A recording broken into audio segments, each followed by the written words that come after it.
کو نکھارتا ہے. یاد رکھو خواجہ غریب نواز کا جو میں نے قول پڑھا اسی کتاب اخبار الاخیار کے اندر ہے. حضرت فرماتے ہیں کہ مرشد کامل کی صحبت ضروری ہے، ملتے جلتے رہنا چاہیے اور ان کی خانقاہوں میں آتے رہنا چاہیے. یہ میں ڈبہ پیروں کی بات نہیں کر رہا، حقیقی اللہ والے جو واقعہ اللہ والے ہیں ان کی خانقاہوں کے چکر لگانے چاہیے، ان صحبتوں میں بیٹھنا چاہیے. کیوں؟ ان صحبتوں کا اثر یہ ہوگا کہ ایک وقت آئے گا تم رسول اللہ کے سانچے میں ڈھل جاؤ گے.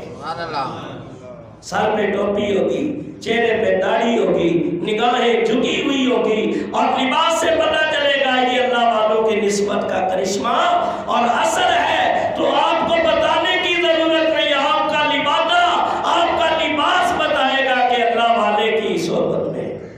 اور مولانا جلال الدین رومی نے بڑی پیاری بات لکھی. آپ نے فرمایا میں نے بہت سارے انسانوں کو لباس کے باوجود بھی ننگا دیکھا ہے، لباس کے باوجود بھی ننگا دیکھا ہے، اور بہت سارے انسان ننگے دیکھے ہیں، اور پھر بہت سارے لباسوں کے اندر ہم نے انسان بھی دیکھے ہیں، ہم نے انسان بھی دیکھے. کوئی تو صرف بن سج کے نکلتے ہیں، اندر انسانیت نام کی کوئی چیز نہیں ہوتی، اور کئی پھٹے ہوئے کپڑے ہوتے ہیں لیکن اندر انسانیت شیشے کی طرح صاف نظر آ رہی ہوتی ہے. تو ایسے لوگ بھی ہیں. حضرت معین الدین چشتی اجمیری رحمۃ اللہ تعالیٰ علیہ آپ نے شاہپور میں عالم بنے، پھر پیر کامل کی تلاش میں رہے، اور ایک علاقہ تھا جسے کہتے ہیں ہیرون. کیا کہتے ہیں؟ ہیرون. بعض لوگ ہارونی آپ کو کہتے ہیں، وہ غلطی کے اوپر ہے. اصل لفظ ہیرونی ہے کہ وہاں ایک اللہ کا نیک بندہ ولی کامل حضرت عثمان ہیرونی رحمت اللہ تعالی علیہ موجود تھے. آپ ان کی خدمت میں جیسے ہی پہنچے، پیر کامل نے دیکھا، کہا مجھے تیرا کب سے انتظار تھا. ادھر حضرت خواجہ غریب نواز مرشد کامل کی بارگاہ میں پہنچے، ادھر نظروں سے نظریں دو چار ہوئی، فرمایا نظروں سے ملا نظریں پر دے میرا پیمانہ، نظروں سے ملا نظریں پر دے میرا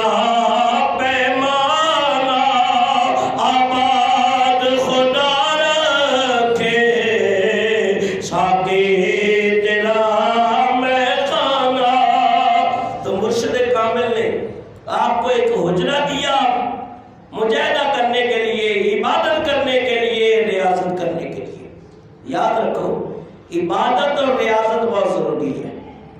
جب تک آپ نفس کو نہیں ماریں گے، عبادت اور ریاضت نہیں کریں گے، اس وقت تک آپ کامل بن سکتے نہیں ہیں. اور لوگ ایسوں کے مرید ہو جاتے ہیں جنہیں خود اپنے اوپر بھی بھروسہ نہیں، ان کا نفس خود شیطان کا پیروکار ہوتا ہے، تو وہ اپنے مرید کی رہنمائی کیسے کرے گا؟ میاں یاد رکھو، ایک مثال دیتا ہوں. مجاہدہ کیوں ضروری ہے؟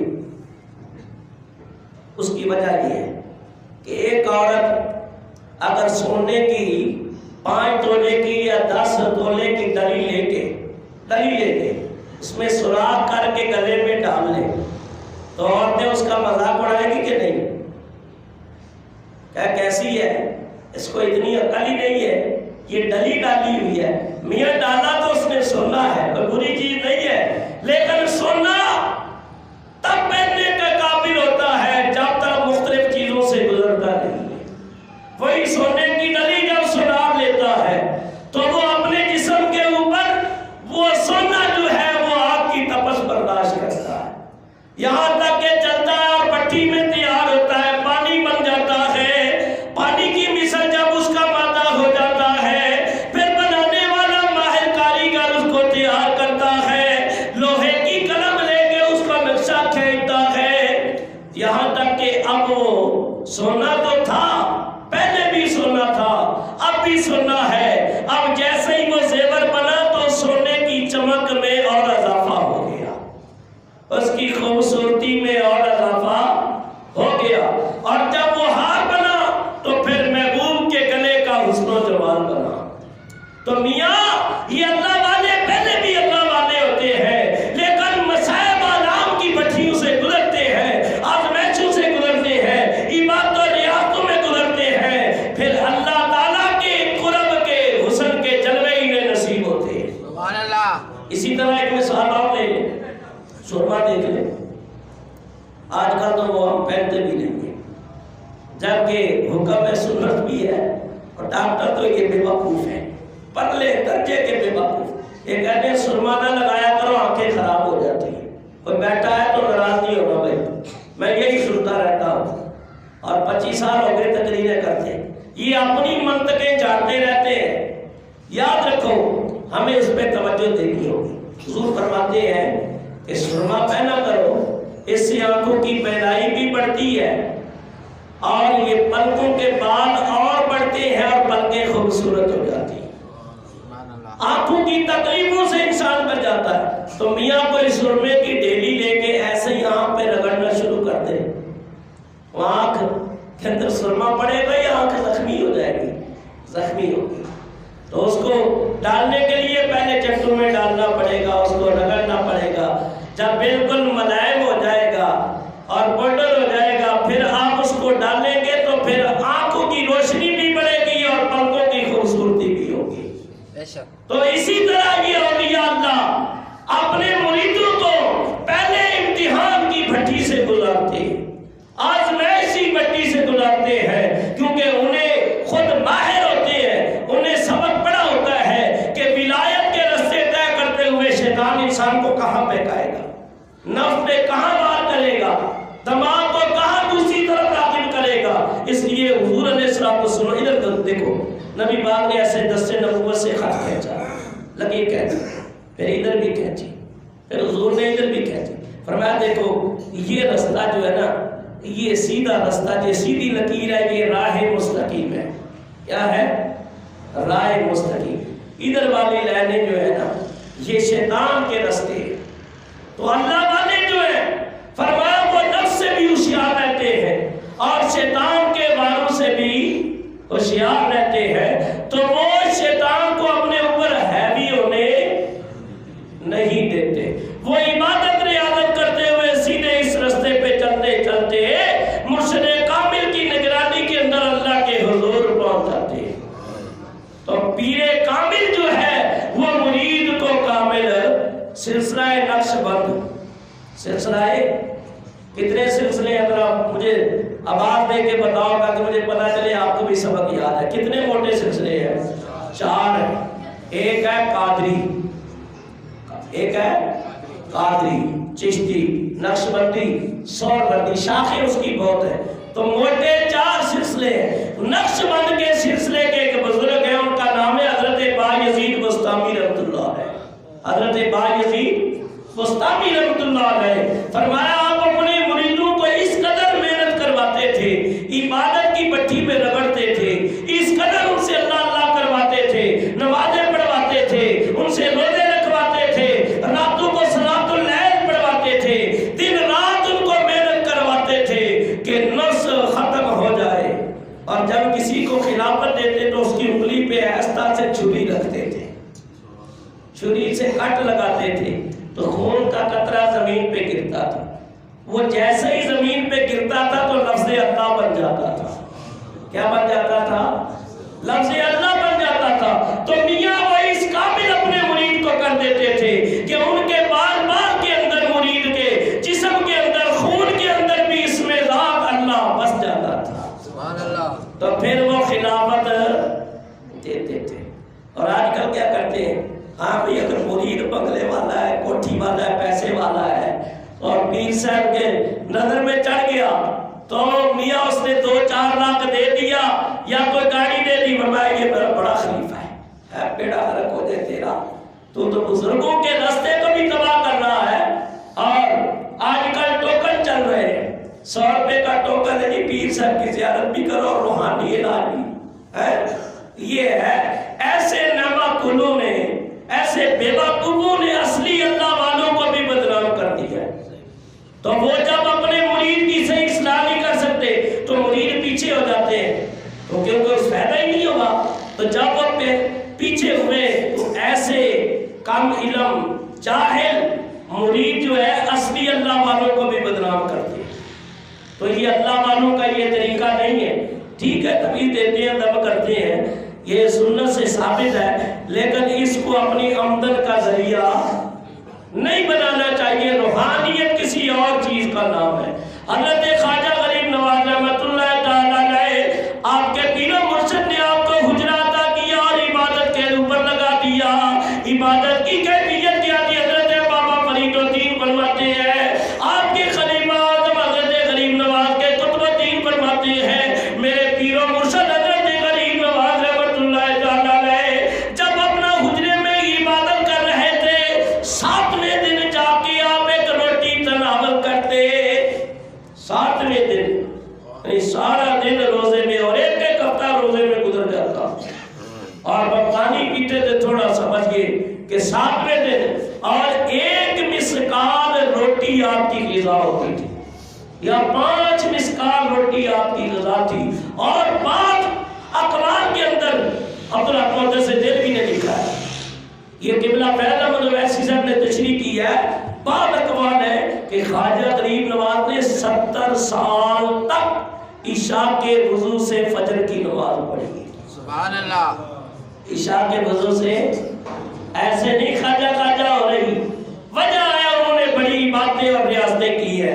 فرمایا جب 20 سال تک اپنے مرشد کی خدمت میں رہے, وضو کا پانی پیش کرتے, تہجد میں دن رات اپنے مرشد کی خدمت میں رہتے, ان کے کپڑے تیار کرتے, ان کے زادے راہ بن کے ان کے سامان کو اٹھا کے ساتھ چلتے, اور مرشد کامل بھی دیکھتا رہا.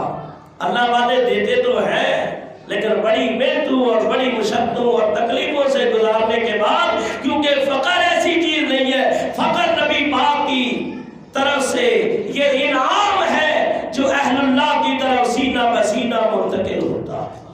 خرقہ ولایت جو ہے سینہ بسینہ منتقل ہوتا ہے, ذات در ذات آتا ہے. فرمایا کہ مرید حاضر کیا گیا, آپ کے پیر و مرشد حضرت عثمان غربنی فرمانے لگے, بیٹا معین الدین یہ بتا کہ تجھے کیا نظر آ رہا ہے, تیری نگاہوں کا توجہ سے میری بات سننا. بہت سے بد عقیدہ کا عقیدہ اگر توبہ کرنے اس بات کو سمجھے تو صحیح ہو جائے گا, کام علموں کا علم نصیب ہو جائے گا, بے ہدایتوں کو ہدایت مل جائے گی, بے فکروں کو ایک فکر اور سوچ پاکیزہ مل جائے گی. مرشد کامل نے کہا معین الدین کہاں تک نظر آ رہا ہے؟ کہا حضور ساتوں زمینوں آسمانوں میں جو کچھ ہے وہ مجھے نظر آ رہا ہے. سبحان اللہ. آپ فرمانے لگے نہیں ابھی بھی کمی ہے. فرمایا جاؤ اور عبادت کرو. فرمایا پھر عبادت کرنے لگے, اللہ اللہ کرتے رہے, اللہ تعالیٰ کی ذکر میں شامل رہے, پھر مرشد کامل کی بارگاہ میں حاضر رہے. بلائے گئے, کہا اب کہاں تک؟ کہا حضور تحت الثری, 7ویں زمین, تحت الثری سے عرش اولا تک مجھے نظر آ رہا ہے. آپ فرمانے نہیں ابھی بھی کمی ہے. کہا ابھی اور محنت کرو, اور محنت کی, پھر حاضر کیے گئے عرصے کے بعد. کہا اب کیا نظر آ رہا ہے؟ کہا اللہ تعالیٰ کے عرش کے سامنے جو حجابات ہیں میری نگاہ ان حجابوں تک بھی جا رہی ہے. فرمایا اب تیرا کام مکمل ہو گیا. میں کہتا ہوں یہ حسنی حسینی باپ کی طرف سے, یہ اپنا حسینی اور ماں کی طرف سے حسنی, اور حسنی حسینی سید طرفین سید ہیں, اور فرمایا 12 یا 13 وارثوں سے نبی پاک کی یہ اولاد ہے. ان کی نگاہ کا عالم یہ ہے کہ عرش اولا تک نگاہ جا رہی ہے, تو امام الانبیاء کی نگاہوں کا عالم کیا ہوگا؟ سبحان اللہ. میاں یہ سوچ سمجھ اسے ہی آتی ہے جو اللہ والوں کی صحبت میں, اور جس نے منڈ کے کھانا کھانا ہے اور رات بھر کمرے گندے کرنے ہیں, اس کو روحانیت کہاں سے سمجھ آئے گی؟ میاں جنہوں نے مجاہدے اور عبادتیں اور ریاستیں کی ہیں, اور پیر کامل کی نگاہ میں اسے روحانیت سمجھ آتی ہے. فرمایا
6 مہینے آپ وہاں رہے، کتنے؟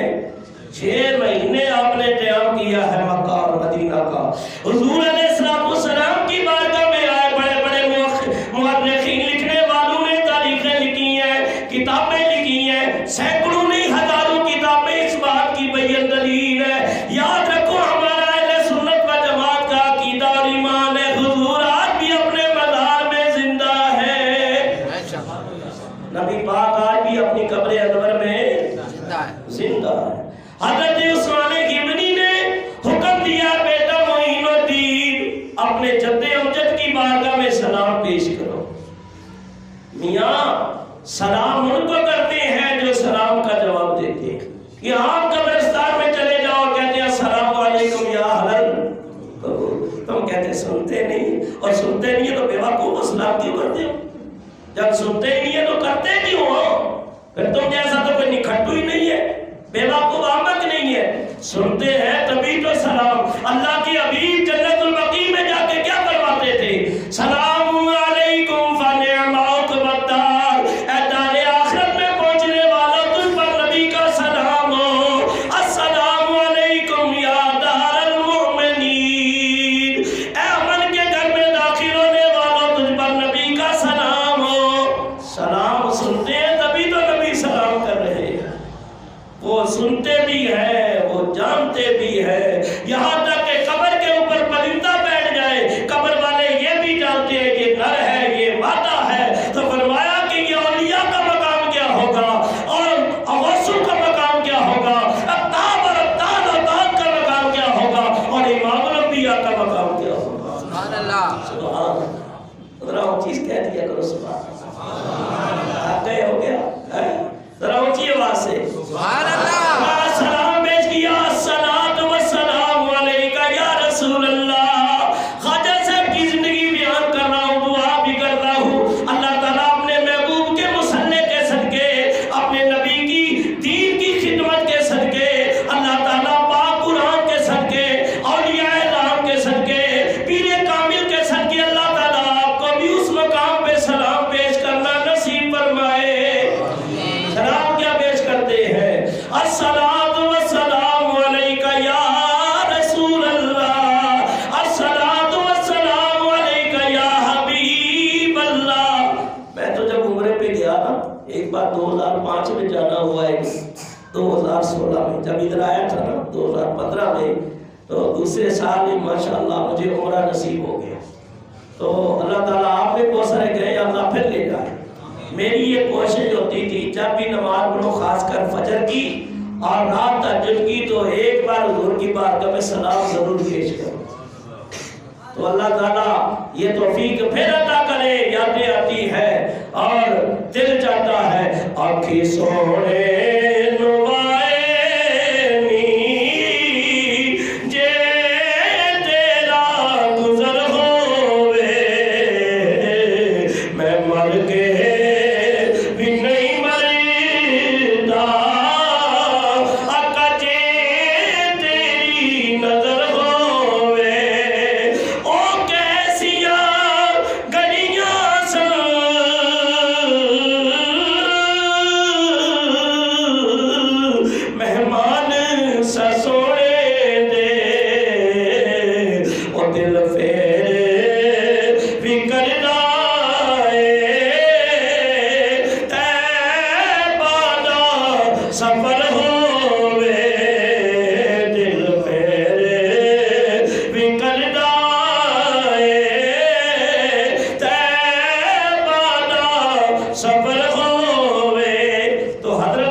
چھوٹی جی کتابڑی نہیں بندے ہو، کتنیاں کتاباں نے وہ ذکر موجود ہے۔ خواجہ صاحب نے جدو سلام عرض کیتا نا، حضور دی بارگاہ چ مرشد نے آکیا حکم دیتا پتر سلام پیش کر، نبی پاک دی بارگاہ جو سلام پیش کیتا آواز آئی وعلیکم السلام یا سلطان الہند، سبحان اللہ، اے ہند کے سلطان تم پر بھی ہمارا سلام ہو، وعلیکم السلام یا سلطان بر والبحر، کہ بر بحر کے سلطان بھی ہمارا سلام ہو۔ تو پتہ چلا نبی اپنے مزار میں زندہ ہے، تبھی تو سلام کا جواب آ رہا ہے۔ میاں یہ حقیقت ہے، یہ کوئی بناوٹی باتیں نہیں ہے ادھر ادھر کی لگا کے میں ٹائم پورا کر دوں۔ اگر با نظر عمیق غور و فکر اور تدبر کیا جائے، قرآن و حدیث کا مطالعہ اور صالحین کی زندگی پڑھی جائے، تو یہی حقیقت روز روشن کی طرح عیاں ہو جاتی ہے کہ اولیاء دنیا میں بھی زندہ ہے، اپنے مزاروں میں بھی زندہ ہے۔ سبحان اللہ۔ اللہ کے نبی اپنی قبروں میں زندہ ہے، حافظ قرآن زندہ ہے، شہداء زندہ ہے۔ فرمایا اولیاء اللہ لا یموتون بل ینتقلون دارا الی دار۔ حضور فرماتے ہیں کہ یہ اللہ والے نہیں مرتے، بلکہ یہ تو مکان بدلتے ہیں۔ کیا بدلتے ہیں؟ مکان بدلتے ہیں۔ آواز آئی تو ہم پر بھی ہمارا سلام ہو۔ آپ فرماتے ہیں مجھے روحانی طور پہ حضور نے حکم دیا، فرمایا بیٹا معین الدین، یہ لقب حضور نے عطا فرمایا۔ معین الدین نام آپ کا معین الدین نہیں تھا، نام تھا حسن۔ معین الدین حضور نے لقب عطا کیا ہے کہ ہند کے اندر کفر و شرک کی تاریکیاں اور کالی گھٹائیں چھائی ہوئی ہے، وہاں جا کے اسلام کی شمع کو فروزہ کرو۔ اللہ کی مدد بھی تمہارے ساتھ ہے، میری نگاہ نبوت بھی تیرے ساتھ ہے۔ سبحان اللہ۔ آپ فرماتے ہیں نبی پاک نے حکم دیا، وہاں سے آپ چلے، وہاں سے آپ عراق آئے، ایران اور مختلف علاقوں سے ہوتے ہوئے آئے۔ آج بڑا مختصر کرتے ہوئے وضاحتی بیان نہیں ہے، یہاں تک کہ آپ وہاں سے افغانستان، کابل سے پشاور سے پھر آپ لاہور آئے، حضرت داتا علی حجویری کی بارگاہ میں۔ ہر سال ہمیں سعادت ہوتی ہے، نصیب اللہ تعالیٰ آپ کو بھی لے جائے، اور بڑی ہستی ہے، بہت بڑی ہستی ہے کہ حضرت بابا فرید الدین کتنے بڑے اللہ کے ولی ہیں کہ جن کے مرید حضرت نظام الدین اولیاء محبوب الہی ہے، جن کے مرید حضرت صابر کلیلی ہیں، یہ بھی داتا کی بارگاہ میں حاضر۔ علامہ قاری رحمۃ اللہ علیہ ایک بار بابا صاحب حاضر تھے، آپ فرماتے میں اندر اجرے میں بیٹھا تھا قبر انور کے قریب، تو ایک پڑھنے والے نے ایک شعر پڑھا اور میں نے اس کو یاد کیا کہ یہ فرید الدین ہے۔ فرمایا جس نے اس در پہ گردن جھکائی بن گیا وہ محبوب الہی، جس نے اس در پہ گردن جھکائی بن گیا وہ محبوب الہی۔ دیکھو جا کلیر میں جا کے تو دیکھو جا کر کلیر میں خواجہ صابر پیا ہے یگانا، ہے صابر پیا ہے یگانا، تیرا قائم رہے آستانہ، خواجہ گنجے شکل کر کرم کی نظر میں دیوانہ، میں کہ بڑو خواجہ گنجے شکل کر کرم کی نظر میں دیوانہ، قائم رہے تیرا آستانہ۔ تو حضرت بابا فرید جیسے اپنی داڑھی جو ہے داتا صاحب کی قبر کی صفائی اپنی داڑھی سے کرتے تھے۔ اب کیسے حدیث میں ہے، ایک صحابی ہے، اللہ ان کے مزار پہ کروڑ رحمتیں برتے نازل فرمائے، حضرت ابو ایوب انصاری رضی اللہ تعالیٰ، حضور کی قبر انور کی صفائی کو اپنے چہرے سے کرتے تھے۔ یہ انتہائی عقیدت اور محبت کا مقام ہے۔ تو حضرت بابا فرید الدین فرمایا کہ نہیں جاؤ بھائی، کیا ملتا ہے؟ میں جن کو ملتا ہے وہ جاتے ہیں، ان کی عقیدت ہے، کم سے کم اگر نہیں جاتے تو نہ جاؤ، لیکن جو جاتے ہیں ان کو تو نہ خراب کرو، ان کو تو نہ بھی رکھو، ان کو ان کا عقیدہ ہے اور ہمارا عقیدہ ہمیں ملتا ہے، الحمدللہ ہمیں ملتا ہے۔ ٹائم پورا ہو گیا ہے، بات عرض کرتا ہوں۔ فرمایا کہ یہ جو پڑھے لکھے لوگ نہیں ہوتے، جو پڑھے لکھے ہوتے ہیں ان کو تو دلیلیں چاہیے، ان کو تو کتابیں چاہیے، بخاری میں کہا ہے، مسلم میں کہا ہے، یہ ٹکوسلے مارتے رہتے ہیں۔ اور جو پڑھے لکھے نہیں ہیں، جن کے دل میں اولیاء کی عقیدت ہے نا، وہ بغیر دلیل کے فوراً سلام پیش کرتے ہیں۔ ایک ایسا ہی تھا، بیچارہ پڑھا لکھا نہیں تھا، عام آدمی تھا، لیکن داتا صاحب کی بارگاہ میں گیا کہ داتا مجھے دے دے، داتا کہتے ہیں دینے والا. داتا کے اوپر میں نے بیان کیا ہے اور آپ کو داتا کیوں کہا جاتا ہے. کہتے ہیں اللہ داتا ہے. اللہ کا کوئی نام داتا نہیں ہے, اللہ کا کوئی نام غوث نہیں ہے, اللہ کا کوئی نام خواجہ نہیں ہے. یاد رکھو, فرمایا یہ سارے بندوں کے نام ہیں. فرمایا کہ اللہ کے اسماء کے ساتھ اس کی امیزش کر کے لوگوں کے ذہن خراب کرنا یہ اللہ والوں کا کام نہیں ہے, نہ علماء دین کا کام ہے. وہ کہنے لگا اس کا عقیدہ تھا داتا دے دے, داتا دے دے, داتا 10 روپے دے دے. کہنے لگا یہ پترا, کہنے لگا کیوں ایسے کام کرتے, ایسی حرکتیں کرتے, یہ تجھے قبر والا کیا دے گا. اس نے 10 نکالے جیب سے, بلے پھڑ جا. کہا داتا پہلے تو سنتے تھے, داتا حقیقت میں مان گیا ہوں. دلوایا بھی اس سے ہے جو تجھے مانتا بھی نہیں, دلوایا بھی اس سے ہے جو تیرے کو مانتا ہی نہیں ہے. تو بھئی میاں عقیدہ جس کا ہے اسے خیرات ضرور ملتی ہے. وہ کہتے ہیں کیا ہے جو خدا سے جو تم مانگتی ہو جا کے اور دیا سے. چندے کی رسیدیں لے کے گھوم, مگر وہ چندہ ہے جو نہیں ملتا خدا سے, جو تم مانگتی ہو جا کر اغنیا سے. ہمارا عقیدہ ہے اللہ والوں کے صدقے ملتا ہے, ان کی درگاہوں سے ملتا ہے, ان کی دعاؤں سے ملتا ہے, ان کی نگاہوں سے ملتا ہے, ہمارا بیڑا پار ہو جاتا ہے. الحمدللہ یہ موضوع رہ گیا ہے, یہیں پہ اختتام کرتا ہوں, ٹائم بھی ہو گیا ہے. تو انشاءاللہ جو بقیہ حصہ رہ گیا ہے, حضرت کا داتا صاحب کی بارگاہ میں 40 دن آپ نے چلا کاٹا, داتا صاحب کی بارگاہ میں غریب نواز نے, اور پھر وہاں سے ہندوستان چلے. آگے کا سفر انشاءاللہ آئندہ جمعے بیان ہوگا. دعا ہے اللہ تعالیٰ کی بارگاہ میں قبول و منظور فرمائے اور ہم سب کو اولیاء کرام کی محبت عطا فرمائے. وما علینا